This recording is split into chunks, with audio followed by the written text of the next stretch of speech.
আসসালামু আলাইকুম। সংবাদে আপনাদের সবাইকে স্বাগত জানাচ্ছি। আমি ফিরোজ তোহা। শুরুতেই আরবে কেবলস সংবাদ শিরোনাম। দখলদার ইসরায়েলি বাহিনী এবং নিরীহ ফিলিস্তিন ভারত পাকিস্তানের মধ্যে ব্যাপক সংঘর্ষ চলছে। আর এই মুহূর্তে আমাদের হাতে এসছে যুদ্ধের ভয়ঙ্কর কিছু গুরুত্বপূর্ণ আপডেট সংবাদ। প্রথমেই জানাবো ভারত পাকিস্তান সেনাবাহিনীর মধ্যে ফের গোলাগুলি। জম্মু ও কাশ্মীরে লাইন অফ কন্ট্রোল LOC বা নিয়ন্ত্রণ রেখা বরাবর ফের ভারত ও পাকিস্তান সেনাবাহিনীদের মধ্যে গোলাগুলি হয়েছে। সোমবার ২৮ এপ্রিল ভারতীয় কর্মকর্তাদের বরাত দিয়ে তথ্য জানিয়েছে NDTV। এ নিয়ে টানা চতুর্থবারের মতো দুই দেশের সেনাবাহিনীর মধ্যে এই গোলাগুলির ঘটনা ঘটল।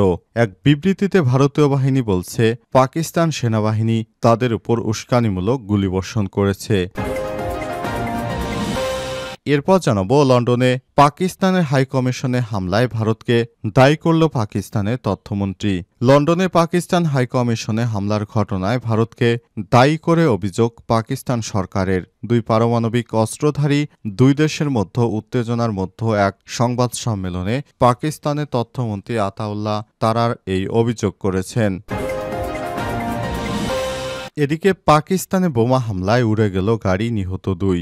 পাকিস্তানের উপকূলীয় শহর পাসনিতে এক গাড়িতে বোমা হামলার ঘটনা ঘটেছে। এতে দেশটির দুইজন নিরাপত্তারক্ষী নিহত হয়েছে। এছাড়াও আহত হয়েছে একজন বেসামরিক লোক। আজ পাকিস্তানের প্রভাবশালী পত্রিকা ডনের অনলাইন প্রতিবেদনে এই তথ্য জানানো হয়েছে। জানাবো ভারত পাকিস্তানকে দায়িত্বশীল সমাধান খোঁজার আহ্বান যুক্তরাষ্ট্রের। কাশ্মীরের সম্প্রতি হামলার প্রেক্ষাপটে প্রতিবেশী দুই দেশ ভারত ও পাকিস্তানের মধ্যে যোগাযোগ রক্ষা করে চলা এবং একে অপরকে দায়িত্বশীল আচরণ করার জন্য আহ্বান জানিয়েছে যুক্তরাষ্ট্র। আজ এই তথ্য জানিয়েছে বার্তা সংস্থা রয়টার্স। এবং সর্বশেষ জানাবো কক্সবাজারের সাবেক এমপি জাফর আলম গ্রেপ্তার। কক্সবাজার ১ আসনের সাবেক এমপি মোহাম্মদ জাফর আলমকে রাজধানী ধানমন্ডি থেকে গ্রেপ্তার করেছে গোয়েন্দা পুলিশ ডিবি। বিকালে ঢাকা মেট্রোপলিটন পুলিশের পাঠানো এক সংবাদ বিজ্ঞপ্তিতে এই তথ্য জানানো হয়েছে। চকরিয়া উপজেলা আওয়ামী লীগের সভাপতি জাফর আলম ২০১৮ সালে নৌকা প্রতীকে প্রথম চকরিয়া উপজেলা সংসদ সদস্য নির্বাচিত হন। প্রিয় দর্শক, এতক্ষণ শুনছিলেন সংবাদ শিরোনাম, এবারে বিস্তারিত। তবে তার আগে বন্ধুরা অনুরোধ থাকবে এই সংবাদটিতে একটি লাইক দিন। এই চ্যানেলে আপনি নতুন হয়ে থাকলে আমাদের সংবাদটি দেখতে দেখতে চ্যানেলটি সাবস্ক্রাইব করে রাখুন। কমেন্ট করে বন্ধুরা আপনার মূল্যবান মতামত জানিয়ে দিন আপনি বিশ্বের কোন দেশ থেকে বা বাংলাদেশের কোন স্থান থেকে আমাদের সংবাদটি দেখছেন এবং শুনছেন। এবারে বিস্তারিত। ভারত পাকিস্তান সেনাবাহিনীর মধ্যে ফের গোলাগুলি। জম্মু ও কাশ্মীরের লাইন অফ কন্ট্রোল LOC বা নিয়ন্ত্রণ রেখা বরাবর ফের ভারত ও পাকিস্তানের সেনাবাহিনীর মধ্যে গোলাগুলি হয়েছে। আজ ২৮ এপ্রিল ভারতীয় কর্মকর্তাদের বরাত দিয়ে তথ্য জানিয়েছে NDTV। এ নিয়ে টানা চতুর্থ দিনের মতো দেশ দুইটির মধ্যে গোলাগুলি বিনিময় হল। এক বিবৃতিতে ভারতের সেনাবাহিনী বলছে, ২৭ থেকে ২৮ এপ্রিল রাতে পাকিস্তান সেনাবাহিনী উস্কানিমূলকভাবে কোপপারা এবং পুঞ্চ জেলার বিপরীতে LOC বরাবর গুলি চালিয়েছে। ভারতীয় বাহিনী দ্রুত এবং কার্যকরভাবে এর জবাব দিয়েছে, তবে এতে এখন পর্যন্ত কোনো হতাহতের খবর পাওয়া যায়নি। প্রতিবেদনে বলা হয়েছে, প্রথমবার মতো পাকিস্তানি বাহিনী পুঞ্চ জেলায় যুদ্ধবিরতি লঙ্ঘন করল। গত 22 এপ্রিল ভারত শাসিত জম্মু কাশ্মীরে হামলায় ২৬ জন পর্যটক নিহত হয়েছে। হামলার জন্য পাকিস্তানকে সরাসরি দায়ী করেছে ভারত। তবে পাকিস্তান তাদের এই দায়ী করার বিষয়টি সরাসরি না করে দিয়েছে, কারণ পাকিস্তান এই পেহেলগামে হামলার পেছনে জড়িত নয়। তারা বলেছে এটি পাকিস্তান কোনোভাবেই জড়িত নয়, বরঞ্চ ভারত নিজেরা এই ধরনের সন্ত্রাসী কর্মকাণ্ড ঘটিয়ে নরেন্দ্র মোদী নির্বাচনে জেতার জন্য হিন্দু ভোটারদেরকে আরও কাছে পাওয়ার জন্য এই ধরনের কর্মকাণ্ড করেছে। অপরপক্ষে ভারত বলছে কাশ্মীরে হামলার পেছনে পাকিস্তান জড়িত। এনে দুই দেশের মধ্যে যুদ্ধ পরিস্থিতি চরম পর্যায়ে পৌঁছেছে। যে কোনো সময় ভারত পাকিস্তানে হামলা করতে পারে এমন তথ্য জানিয়েছে নিউ ইয়র্ক টাইমস। লন্ডনে হাইকমিশনে হামলায় ভারতকে দায়ী করল পাকিস্তানের তথ্যমন্ত্রী। লন্ডনে পাকিস্তান হাইকমিশনে হামলার ঘটনায় ভারতকে দায়ী করে অভিযোগ পাকিস্তান সরকারের। আজ দুই পারমাণবিক অস্ত্রধারী দুই দেশের মধ্যে উত্তেজনার মধ্যে এমন এক সংবাদ সম্মেলনে পাকিস্তানের তথ্যমন্ত্রী আতাউল্লাহ তারার এই অভিযোগ করেছেন।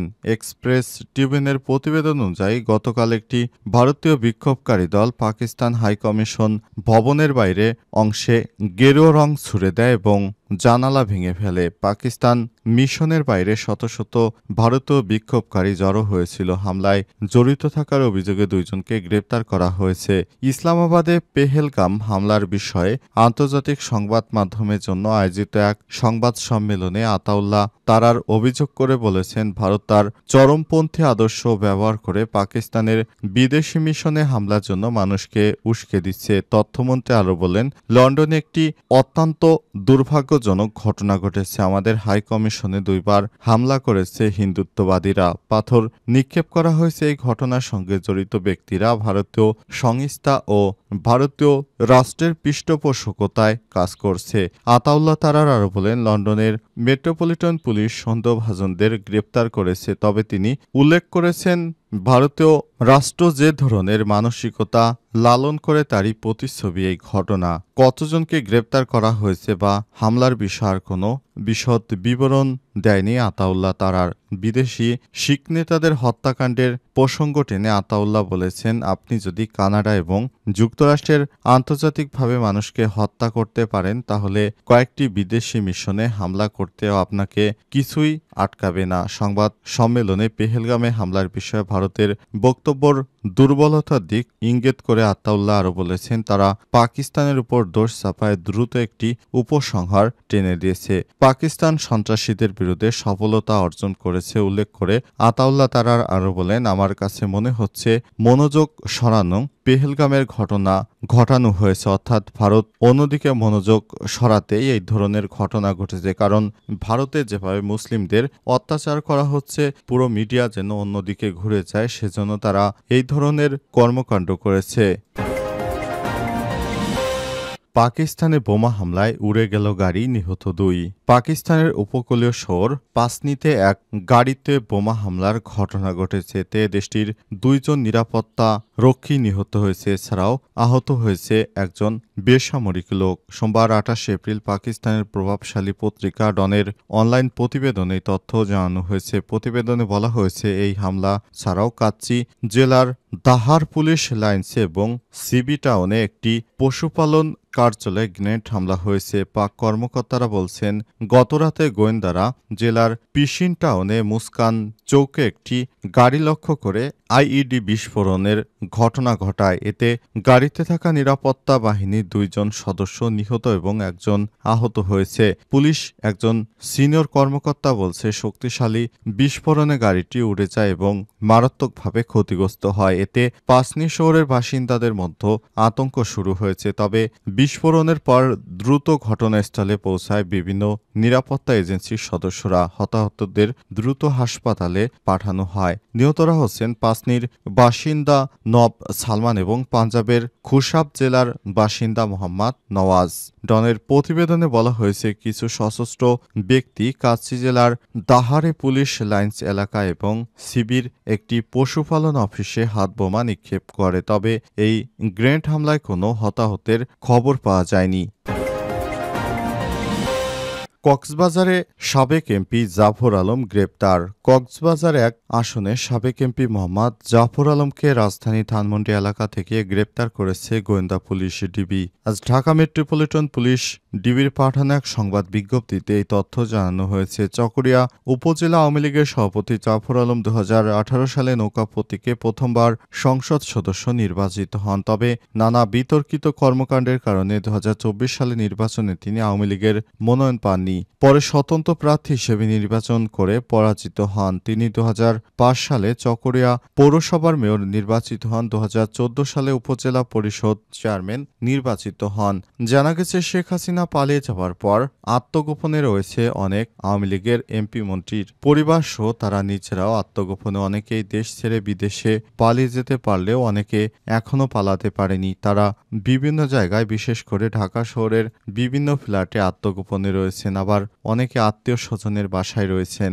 গোপন সংবাদের ভিত্তিতে পুলিশ এবং র্যাবের সদস্যরা তাদের গোপন আস্তানায় অভিযান চালিয়ে এদেরকে গ্রেপ্তার করছে এক এক করে। এই ঘটনায় আওয়ামী লীগের এই বড় মন্ত্রীকে গ্রেপ্তার করা হলো। এর আগে তিনি মন্ত্রী হিসেবে আওয়ামী লীগের দায়িত্ব পালন করেছিলেন, কিন্তু শেখ হাসিনা পালিয়ে যাবার পর তিনি বেশ কিছুদিন আত্মগোপনে ছিলেন। তার আত্মগোপনে থাকার পর তাকে এতদিন খুঁজে পাওয়া যায়নি, তবে অবশেষে তিনি আইনশৃঙ্খলা রক্ষাকারী বাহিনীর হাতে ধরা পড়েছেন।